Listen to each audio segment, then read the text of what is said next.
Hi everyone, my name is Maor. Welcome to my YouTube channel. This channel is for those that are working on their spiritual awakening. Today we're going to talk about karma. What actually karma is, what is personal or group karma, what are the different levels of karma, does it even exist in this day and age, and everything that you really wanted to know. So, stay tuned.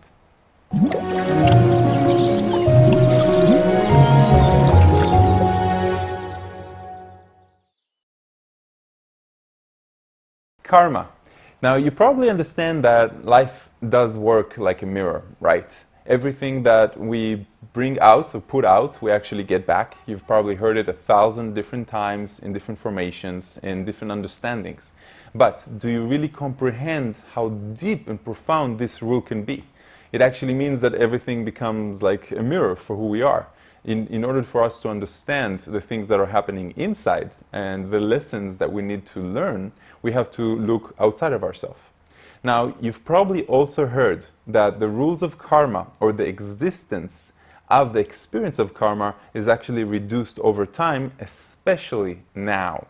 And this is actually something that is happening. We are collectively arriving to the agreement that karma no longer suits us, and therefore we are letting go of those things. So, in other words, if you have had previous incarnations where you have killed something, stole something, or you did something bad, and now you need to return that thing, or return that energy, because everything is made of a composition of energy, including our experiences. So now we can slowly let go, only using our intention to end any contract that we might have had. In other words, the contracts are meant for us to be able to learn something that we did in the past, and in order for us to bring back the energy. This is actually happening. It's a little bit more complicated than that, but it's actually happening because of the crystal grid of the planet that is changing. For example, if there was a place that used to have like a war zone, for example, in my country, in Israel, Jerusalem is a place that the energy of the ground is full of a spiritual type of energy. There's Muslims, there's Jews, there's Christians, all living together.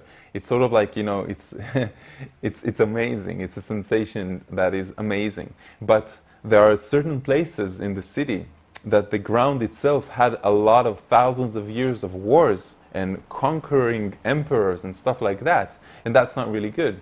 So in the past, spirit of Gaia, our planet, has actually retained that energy in the ground. But now it's being processed. It's been taken inside to be healed and brought up. I'm talking about the energy itself. In other words, the ground no longer holds a grudge. The same thing with human beings. We are forgiving much faster. We are forgetting much faster. We are moving much faster into the present instead of being in the past and stuck on the stories that we keep telling ourselves. In other words, the experience of forgiveness and the experience of excitement of the present moment is happening much faster now than it used to. In other words, the karma that we used to have doesn't weigh as much as it used to weigh.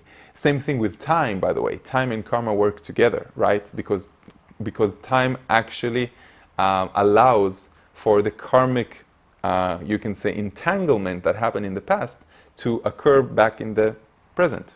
But you are not experiencing time in the same way as you have experienced it before, right?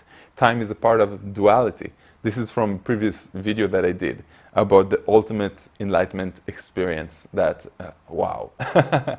So time is a part of duality. And that actually means that the more we are coming into the absolute, a place that is without time, only present, the more we are raising our vibration and enjoying the human expression, you can say, then we have less and less things to worry about karma, because we understand how much our intention changes everything. Now, there is individual karma, and I know most of you are individuals expressing God as a separate being, in a separate life stream.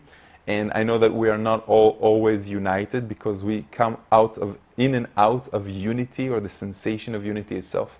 And therefore you will want to focus on your individual karma. But karma works like an onion, in layers.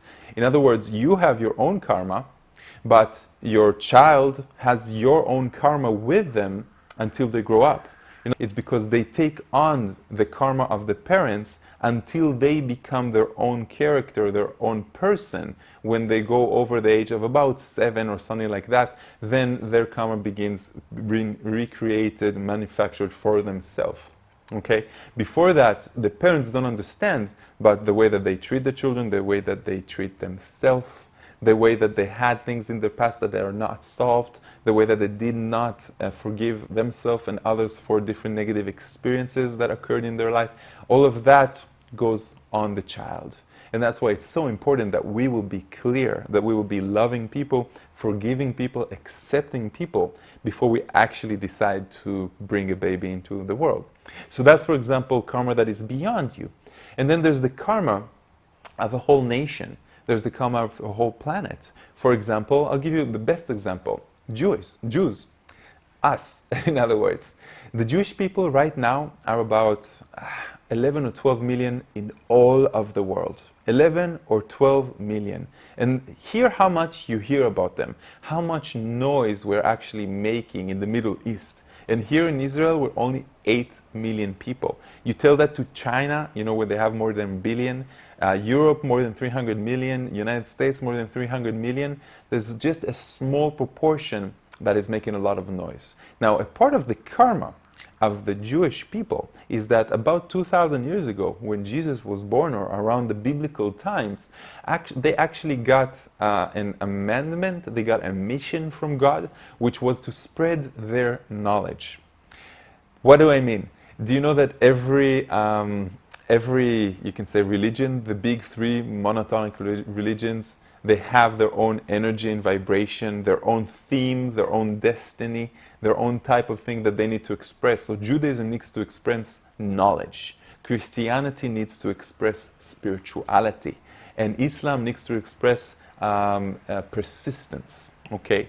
So the Jewish people received a mission from the Creator himself, and that was to spread the knowledge. They are created to understand things, they are created to be smart, to be able to express and to teach, and that is what you see, by the way, in a lot of Jewish people. For example, they have statistically more Nobel Prizes than any other religion or something like that. Now, they did not do that mission correctly, and because of that, they were all punished. Now, this is where the karma was actually created. They were punished 2,000 years ago and scattered to all corners of the world, as it says in the Old Testament. Now, Jewish people today don't understand this, why they are scattered all over the world. They have no idea how they got there, to Russia and to China and to Ethiopia and to South America, and they were scattered 2,000 years ago. And this karma is still something that they are carrying within themselves even up to today. And this is a group karma. And if you are born in a certain group, you should also understand the karma that comes with that. For example, my home is here in Israel. I have the opportunity to move, and I will never move to more than a few years because this is where I'm based. I need to retain certain knowledge, learn a lot from spirituality here, and actually explain it all over the world. That is why I travel almost every month to different places. That is why people are, waking up a little bit more, because there are other people like me. And that is the karma we took upon ourselves. That is our destiny. That is our mission. So when we say karma, we don't necessarily mean something that is actually negative. Karma can be something that is positive, like something that you receive, like a gift. For example, Mozart and Beethoven, they have the karma of a person or a soul that incarnates into the same artistic expression over and over and over again. Now, we all have experiences where most of the people who are watching this and understand half of what I'm talking about are all souls. They are their own light workers, awakened beings that have come here to assist Gaia in her own transformation, and by that, assisting the ascension process of the human race. So we consider ourselves to be people, but our souls are more ancient because we come with positive karma. We come understanding things We don't have to learn these things as much as other people need to learn them. We understand it and we make the steps much bigger and faster. And I know that a lot of you have awoken ever since we started doing all this thing, about 10 years ago, or the videos and stuff like that. I know a lot of you understand with much more clarity what it is that I'm trying to express. Because I'm just a person that started awakening at the age of 14, 15, and it's hard to know that there's so many out there that don't really resonate or don't really understand yet. But with patience, we will allow our karma to be expressed. Do you understand why I'm using this word in a different symbology, for example? So you can use your positive karma, the lessons that you've learned before. You can understand that there's things that you need to bring back, but if you put your intention to release all contracts, all binding soul contracts that you had before, and let them go and be clear, and your energy will be preserved and you will come back to yourself. There's something that is called soul fragments that we put in different places. And again, so karma is the individual karma. Think about the karma that you have with your partner, if you have a partner. What is it that you wanted to gain together? What is in your past? Could it have been that your roles were reversed? Could your partner would have one time been your father or your mother? Could your partner maybe one time been your baby and you didn't, or you mistreated them, and that's why there's a disconnection? Think about that, and your subconscious, your guidance is going to show you what actually happened. Stay in the box. You can ask questions. If you persist, maybe you'll get more answers. But as long as you stay in the box, the information that is perfect for what you need to understand in every moment will actually come to you. If you're asking for something that you're not going to get, that's simply because you are not ready to understand it. You're not ready to know it. So your ego, your spiritual ego might say, yes, I'm ready, give it to me. I want to see UFOs, I want to see aliens, I want to experience infinity and the absolute. But humanity, the real, you can say, super consciousness, the Buddha, the Jesus state of mind, that is the collective consciousness of all of humanity, will probably tell you that you're not ready just yet. Wait, all will be revealed in perfect timing.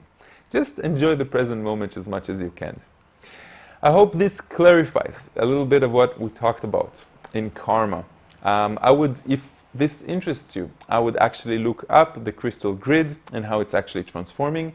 It also has to do with the change in the axis, in the North Pole and the South Pole, and the actual the magnetic pole that is also shifting. Everything is connected to everything else. So, thank you very much for watching. If you want to see my schedule for the different processes and workshops that we do around the world, check out maor.com.